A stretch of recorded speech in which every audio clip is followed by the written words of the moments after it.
Alright, এই ক্লাসে আমরা হলো অল্টারনেটিভ সিনট্যাক্স নিয়ে একটু আলোচনা করব। অল্টারনেটিভ সিনট্যাক্স কীরকম হতে পারে? আচ্ছা, নর্মাল ইফ এলস আমরা কিভাবে লিখি দেখেন তো। আমরা এখানে প্রথমে যে পিএইচপি শুরু করি এবং আমরা কিন্তু জানি যে পিএইচপিকে আপনি এইচটিএমএল এর সাথে এরকম এমবেড করতে পারবেন। তো এইখানে আমরা যেটা করতে পারি খুবই সিম্পলভাবে, আমরা যেভাবে লিখতাম যে ইফ দিতাম, তারপরে যদি আমাদের কোনো একটা কন্ডিশন ট্রু হইতো, তারপর আমরা একটা এরকম ব্র্যাকেট দিয়ে তার ভিতরে আমরা লিখতাম। এখানে ধরেন আমরা সিম্পলি লিখলাম যে ইকো হ্যালো। তো এইটা দেওয়ার পরে আমরা যদি এখানে রান করতাম তাহলে অবভিয়াসলি আমরা এখানে কি দেখতে পারতাম। আমি এখানে কিন্তু এই উদাহরণটার জন্যে আমি W3 স্কুলসের যেটা আছে সেটা আপাতত ইউজ করছি, কারণ এখানে কমান্ড লাইন দিয়ে দেখানোটা একটু ডিফিকাল্ট। ওকে, তো দেখেন এইটুক কিন্তু আমরা ফাইন খুবই ভালো মতো দেখতে পারতেছি। এখন এই ইকো এর পরে মনে করেন আপনি একটা HTML ট্যাগ দেখাইতে চাচ্ছেন। তো আপনি ধরেন H3 লিখলেন এবং লিখলেন যে দিস ইজ এ হেডিং, খুবই ভালো কথা। এখন H3 ক্লোজ করেন, ক্লোজ করার পরে আপনি যদি এটা রান করতে চান নর্মালি, তখন কি দেখাবে দেখেন, আপনি একটা ইরোর পাবেন। Okay, PHP parse error, syntax error, কারণ পিএইচপিতে এইরকম সিনট্যাক্স নাই, সো এটা সে নিতে পারতেছে না। বাট আমরা যদি চাই যে আমাদের কোনো একটা সার্টেন টাস্ক চলবে এবং তার ভেতরেই আমরা চাচ্ছি যে একটা এইচটিএমএলকে আমরা এমবেড করব, এবং এটার একটা খুব সুন্দর ওয়ে হইতে পারে এই অল্টারনেটিভ সিনট্যাক্সটা। সেটা কিভাবে কাজ করে দেখুন।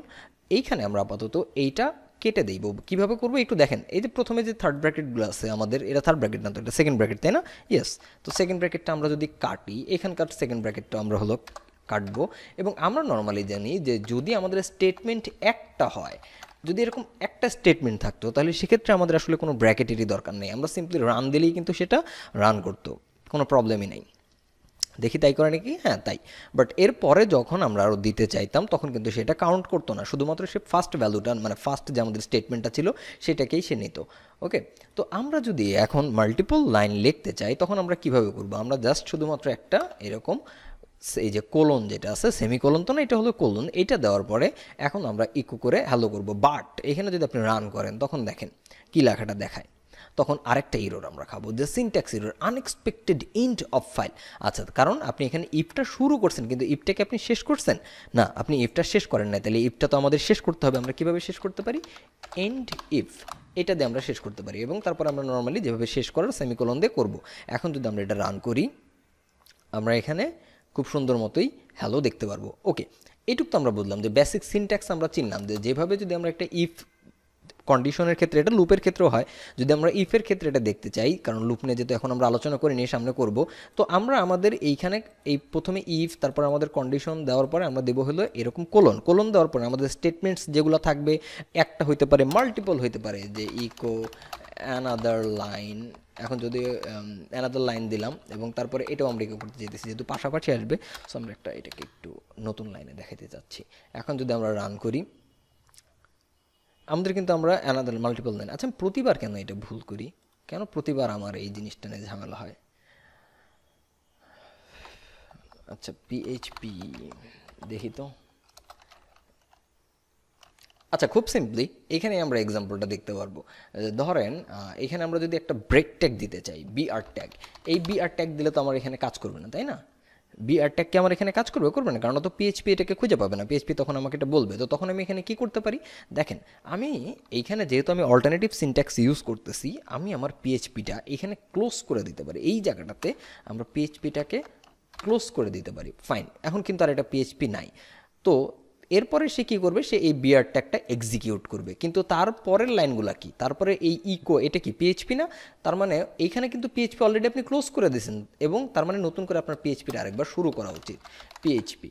তাহলে তখন শুধুমাত্র এই বিআর ট্যাগটা যে এইচটিএমএল হিসেবে কাউন্ট হবে, কিন্তু উপর এই নিচের অংশটুকু পিএইচপি, উপরের অংশটুকু পিএইচপি থেকে গেল আমাদের। মাঝখানে আমরা খুব সুন্দর একটা আমাদের যে এইচটিএমএল সেটা লিখতে পারলাম, এবং দেখেন আমরা কিন্তু অ্যানাদার লাইনে চলে আসতে পারছি। সো অল্টারনেটিভ সিনট্যাক্সের এটাই মজা, এখানে আপনি চাইলে যে কোনো কিছু, মানে যে কোনো এইচটিএমএল ট্যাগে লিখতে পারবেন, মানে H3 দিয়া দিস ইজ এ টাইটেল, তারপর আপনি H3 ক্লোজ করেন। এখন এটাও কিন্তু আপনাদের খুব সুন্দর মতো রান করবে, যেটা আমরা একটু আগে একটু প্রবলেমে পড়তেছিলাম, যখন আমাদের এই একটা টাইমেই অনেক কিছু লিখতে হইতেছিল, তখন কিন্তু আমরা প্রবলেমে পড়তেছিলাম। যদিও অনেকে এই ইকো দিয়ে এর ভিতরে বিআর ট্যাগ দিয়ে এরকম অনেক কিছু করতে চান, বাট আপনি যখন স্পেসিফিক্যালি যখন কোনো সিএমএস নিয়ে কাজ করবেন, স্পেসিফিক্যালি যদি আমি ওয়ার্ডপ্রেসের কথা বলি, তখন দেখবেন যে লুপের ভিতরে ওয়ার্ডপ্রেসের লুপ আছে, টুরে টুমারো হয়তো আপনারা সেটা দেখবেন, তখন দেখবেন যে এটা অনেক বেশি হেল্পফুল, অল্টারনেটিভ সিনট্যাক্স অনেক বেশি হেল্পফুল। তো অল্টারনেটিভ সিনট্যাক্স নিয়ে আমরা অল ওভার কী বলতে পারি, আমরা যেটা বলতে পারি, প্রথমে আমাদের ইফ দিলাম, ইফ দেওয়ার পরে এখানে আমাদের কন্ডিশন যেটা বা এক্সপ্রেশন যেটা সেটা আমরা দিব, দেওয়ার পর আমরা কোলন দিব, তারপরে আমরা এখানে আমাদের স্টেটমেন্টস যেগুলো আছে সেই স্টেটমেন্টগুলো দিব। এখন স্টেটমেন্টস আপনার একটাও হইতে পারে, মাল্টিপল হইতে পারে, হইতে পারে। তারপর আপনি সেটাকে কি করবেন, সুন্দর মতো এইখানে এই এন্ড ইফ, এটা তো খুবই জরুরি যে আপনার কিন্তু ইফটা ক্লোজ হয়ে গেল। আগে আপনি ইফটা ক্লোজ করতেন কিভাবে, আগে আপনি ইফটা ক্লোজ করতেন হইতেছে সিম্পলি এই যে ইফ দিতেন, এক্সপ্রেশন দিতেন, তারপর এই যে এই দুইটা দ্বারা, মানে আপনার এই দুটো ব্র্যাকেট এই অংশটুকুকে বুঝাইতো যে আচ্ছা আপনার যা রান করার এটাই হলো আপনার সেই এন্ডিভ। তো এটার পরিবর্তে আপনি দিতেছেন এন্ডিভ, এবং এইখানে এই ফার্স্টেরটার পরিবর্তে আপনি দিতেছেন একটা কোলন। দ্যাটস ইট, এইটুকুই হইলো ব্যাপার। আচ্ছা, সো সেম ব্যাপারটাই কাজ করতেছে আমাদের এই এলস ইফের ক্ষেত্রেও। তো এলস ইফের ক্ষেত্রে এলস ইফের যেটা আছে আমাদের, যদি এই যে এলস আমাদের থাকতো, আমরা তো এলস ইফও লিখতাম তাই না, এলস ইফ। তো এলস ইফের ক্ষেত্রে কোনো ইন্ট দিতে হয় না। আমরা যদি একটা এক্সাম্পল দেখি, আসলে আমরা দুটো ভ্যারিয়েবল নেই, একটা মনে করেন a ইকুয়াল টু 10, একটা আমাদের b ইকুয়াল টু 20। এখন আমাদের একটা রেজাল্ট চাচ্ছি আমরা, result equal to a plus b। Fine, এটুকু আমরা বুঝলাম। এখন আমরা কন্ডিশন চেক করবো যে ইফ যদি আমাদের এই রেজাল্ট ডাবল ইকুয়াল 30 হয়, তাহলে আমরা কি করব, আমরা কিন্তু এখন অল্টারনেটিভ সিনট্যাক্স ইউজ করা শুরু করব। তাহলে আমরা বলবো যে এইখানে মনে করেন আমরা চাইতেছি আমরা একটা HTML এলিমেন্ট এখানে দিব, তাহলে আমরা এখানে কি করতে পারি, আমরা সুন্দর মতো কিন্তু আমাদের এটা ক্লোজ করে দিতে পারি। ক্লোজ করে দিয়ে আমরা এখানে কি ক্লোজ করলাম, আমরা PHP ট্যাগটা ক্লোজ করলাম। তারপর এখানে আমরা আমাদের এখন HTML খুব আরামে লিখতে পারবো। তো আমরা H3 নেই এবং আমরা লিখি যে our if result is, if result is শুনতে কেমন বাজে লাগে না, তাহলে তো এটা দেওয়ার কোনো দরকার নেই। আচ্ছা, our first result is okay. এখন আমরা যদি এটাকে ক্লোজ করি, H3কে আমরা ক্লোজ করব, ভয় নাই, এটা ক্লোজ করলাম। এখন আমরা আবার পিএইচপি শুরু করব, তাই তো।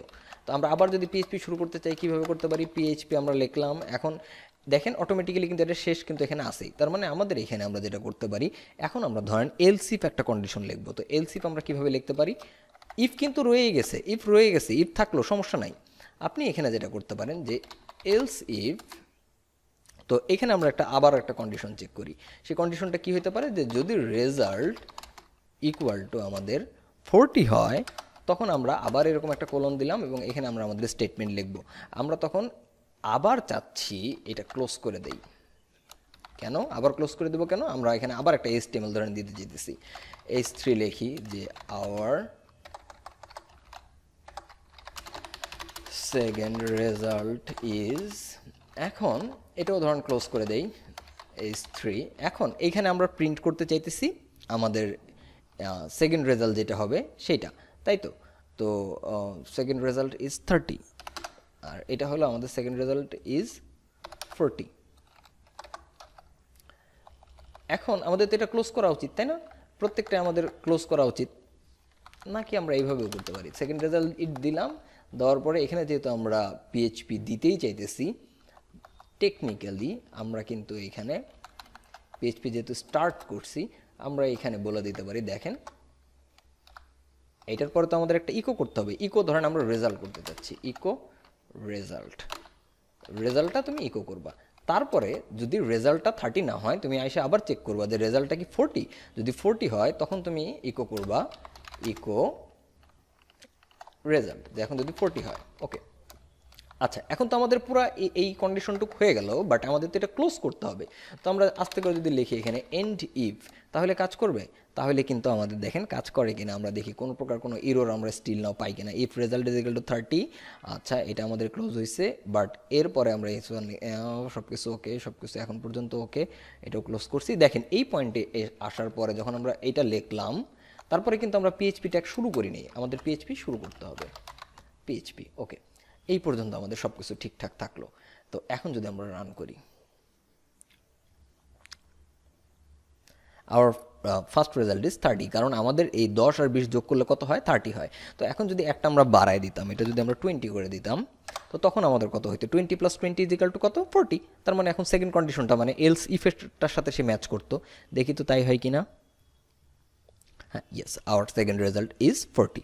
অলরাইট, সো আই হোপ আপনারা এই অল্টারনেটিভ সিনট্যাক্স বুঝতে পারছেন, যাতে আমরা খুব সহজেই তার ভিতরে একটা পিএইচপি ব্লকের ভিতরে আমরা HTML ইমবেড করতে পারি। এরকম কন্ডিশন, বিভিন্ন কন্ডিশন অনুযায়ী বিভিন্ন HTML আমরা ডিসপ্লে করব, সেই কাজটা আমরা খুব সুন্দর মতো এখান থেকে করতে পারি। Alright, thank you.